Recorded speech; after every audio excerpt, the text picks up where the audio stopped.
हमारे यहाँ क्या भाई बहन का विवाह हो सकता है? बताओ। नहीं? क्यों नहीं होता जानते हैं? कुछ लोगों में हो जाता है, कुछ लोगों में भाई बहन का भी विवाह हो जाता है, जैसे बुआ की लड़की गुरुजी की वीडियो को लाइक करें, शेयर करें, हमारे यहाँ नहीं होता सनातन कमेंट में राधे हिंदू राधे संस्कृति में। बताओ क्यों?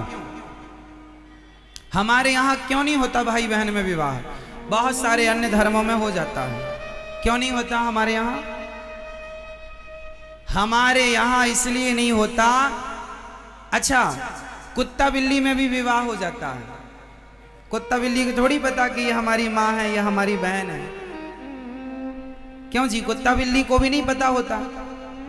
जो उसकी बहन है वो उसी के साथ रमण कर लेता है, जो उसकी माँ है कुत्ता बिल्ली उसी के साथ रमण कर लेते हैं, क्योंकि वो जानवर हैं।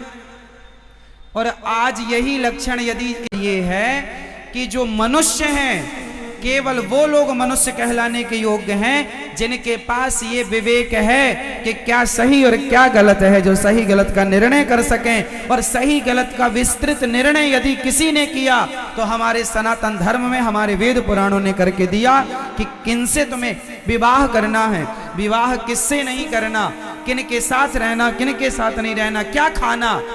हमारे यहाँ खाने पीने का विधान जो मन पड़े लोग खाते हैं, हमारे यहाँ ऐसा नहीं है। हमारे यहाँ विचार है। अब ये बताओ कि मूर्ख आदमी विचारवान होता है या समझदार व्यक्ति विचारवान होता है? जोर से। अरे जो विचारवान होगा वो समझदार ही होगा। मूर्ख आदमी विचारवान हो जाए तो समझ रहे हैं? हम सनातनियों के पास क्या है? खाने का विचार। हमारे यहां सवेरे जागने का विचार है, जल्दी जागो। खाने पीने, सोने, जागने, उठने, बैठने, बोलने, बताने का विचार हमारे सनातन धर्म में है। अन्य धर्मों में इतना विचार नहीं होता। हाँ या ना? हमारे यहां विवाह में बहुत सारा विचार होता है, अन्य धर्मों में इतना कुछ विचार। इसका मतलब क्या है? इसका मतलब यह है कि मनुष्य तो बहुत हैं, पर मनुष्य होके भी आज भी उनके आचरण जानवरों से मैच कर रहे हैं। तो वो मनुष्य रूप में जानवर ही हैं, जिन्हें ना खाने का ज्ञान, ना विवाह करने का ज्ञान, किससे करना है किससे नहीं करना है, किसके संग रहना है किसके। हमारे यहाँ ये मानव का शरीर जो मिला है ना, भोग भोगने के लिए नहीं। हम लोग बहिर्मुखी नहीं हैं, हम लोग अंतर्मुखी हैं। हमारे यहां भगवान राम ने विवाह कितने किए जरा बताओ? भगवान राम ने कितने विवाह किए? जोर से। राम जी के पिता श्री दशरथ जी ने कितने किए थे? जब उनके पिता ने 3 किए तो राम जी भी तो कर सकते थे 3, 4, 10, 20। राम जी ने 1 विवाह किया और हम जैसे लोगों को मैसेज दिया कि भैया तुम्हारा ये मानव शरीर जो है ये विवाह करने के लिए नहीं, 1 विवाह कर लिया पर्याप्त। 1 विवाह भी क्यों? अच्छा बताओ, हमारे यहाँ विवाह क्यों होता है? आपका भी विवाह हुआ है, बताओ क्यों हुआ विवाह? आपका विवाह हो चुका? क्यों हुआ आपका विवाह? विवाह के पीछे का कारण क्या है? साइंटिफिक उद्देश्य बताओ।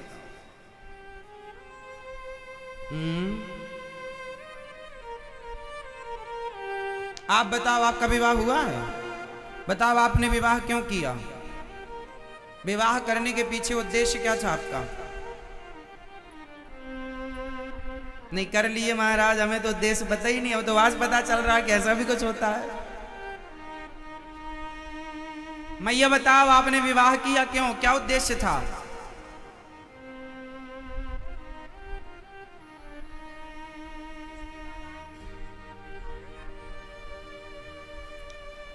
आपका विवाह हुआ, बताओ क्यों किया आपने विवाह? विवाह के पीछे उद्देश्य क्या था? सृष्टि चलाने के लिए। तुम ना चलाओगे तो सृष्टि नहीं चलेगी। धन्य है। सृष्टि तो कुत्ते बिल्ली भी चला रहे हैं फिर यदि सृष्टि चलाने के लिए तुमने विवाह किया है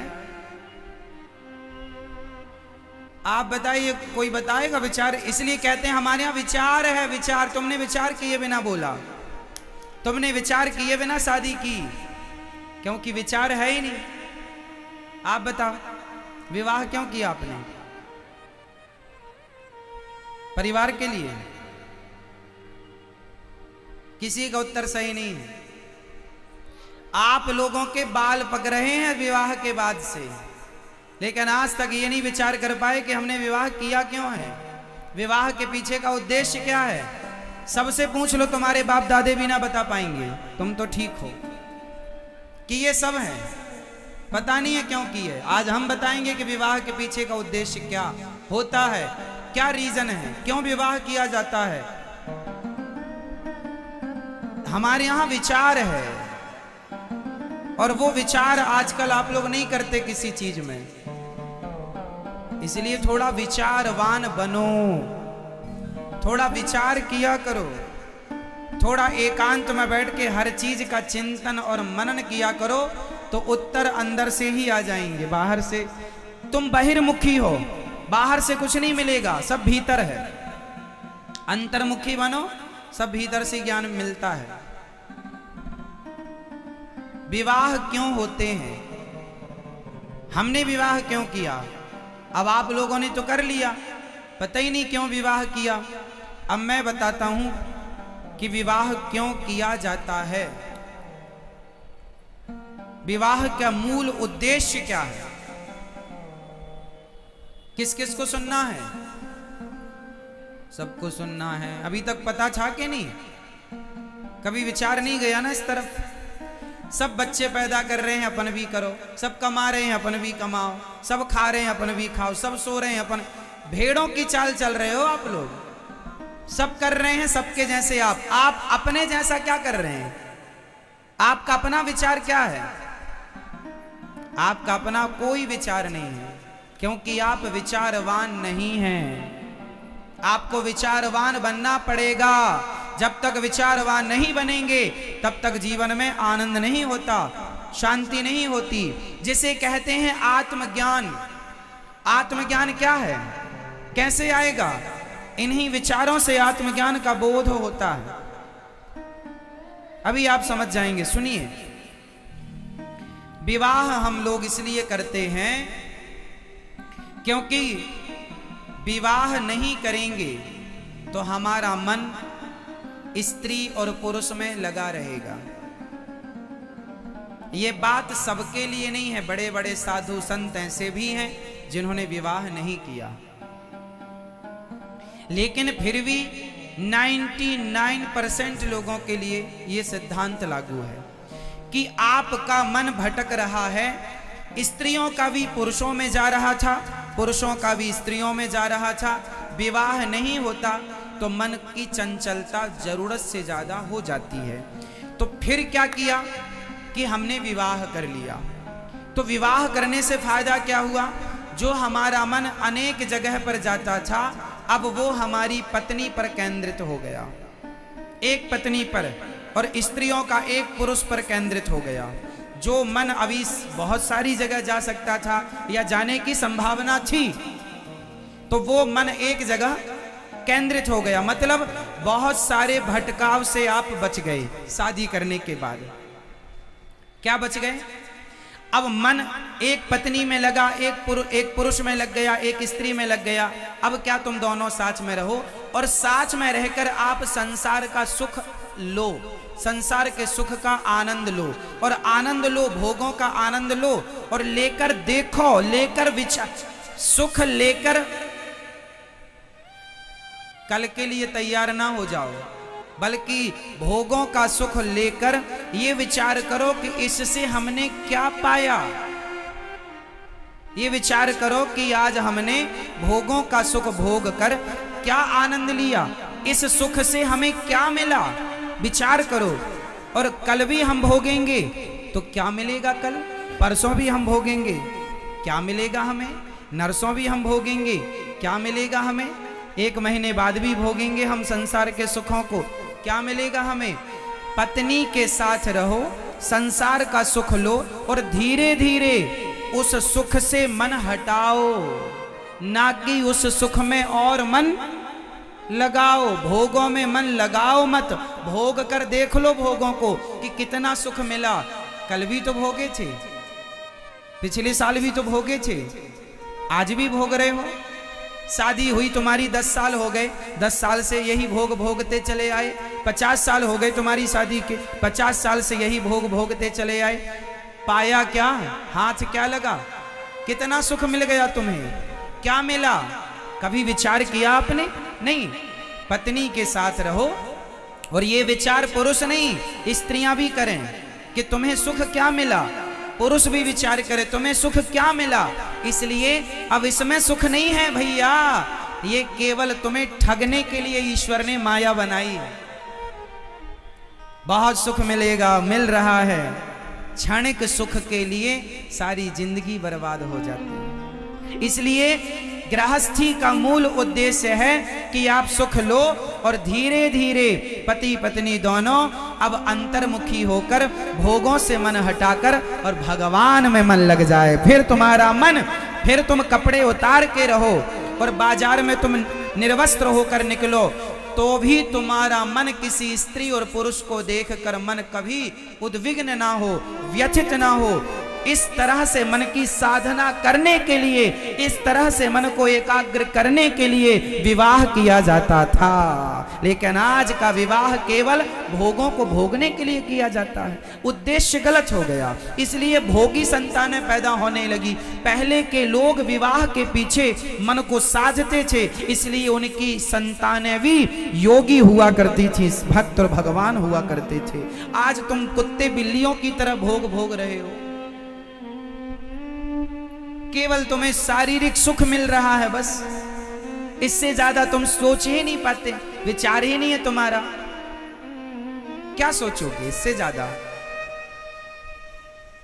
विवाह का उद्देश्य है पति पत्नी दोनों उन विषयों के साथ रहो। कीचड़ के साथ कमल रहता है। पत्नी के साथ रहना है, छोड़ना नहीं है घरवाली को, पति के साथ रहना है। पर रहते हुए अब धीरे धीरे भैया 10 साल हो गए, 20 साल हो गए तुम्हें भोग भोगते, कब हटेगा तुम्हारा मन? और सुनो, तुम्हारी 10 शादी और हो जाएं, 20 शादी और हो जाएं, और उनके साथ भी तुम भोग भोगोगे तो भी तुम्हारा मन तृप्त ना होगा। ये मन लुटेरा है, हमारे समय को लूट रहा है। इसलिए मन को भोगों से हटाकर भगवान में लगाओ, यही सच्ची गृहस्थी है। और फिर धीरे से आप पूर्ण रूप से मन हटा लेना और ईश्वर में पूर्ण रूप से समर्पित हो जाना, ये गृहस्थी है। अब कहो कि महाराज गृहस्थ में है तो बच्चे तो होंगे। हाँ, हम ये थोड़ी कह रहे हैं बच्चे मन ना पैदा करो, करो बच्चे। जैसा कि आप कहें कि हम संतान उत्पत्ति के लिए शादी, नहीं जी, तुम शादी करो मन को केंद्रित करने के लिए, संतान तो उत्पन्न हो ही जाएगी, तुम्हें कुछ नहीं करना, संतान तो हो ही जाएगी। अब संतान कैसी है वो मैं आपको बताऊं। किसान खेत में गेहूं बोता है, बोलो हाँ, बोलो हाँ। किसान खेत में गेहूं बोता है, तो जब किसान खेत में गेहूं बो देता है तो उसे 4 महीने बाद फसल मिलती है गेहूं की। लेकिन एक चीज किसान को फ्री में मिलती है, बताओ वो क्या है? आप बताओ। कोई नहीं बताएगा, जिनसे पूछेंगे वही बताएंगे। आप बताओ चश्मा वाले भैया, किसान खेत में गेहूं बोता है, 4 महीने बाद जब गेहूं काटता है तो गेहूं तो मिलती है उसे, पर एक चीज फ्री में मिलती है, बताओ क्या?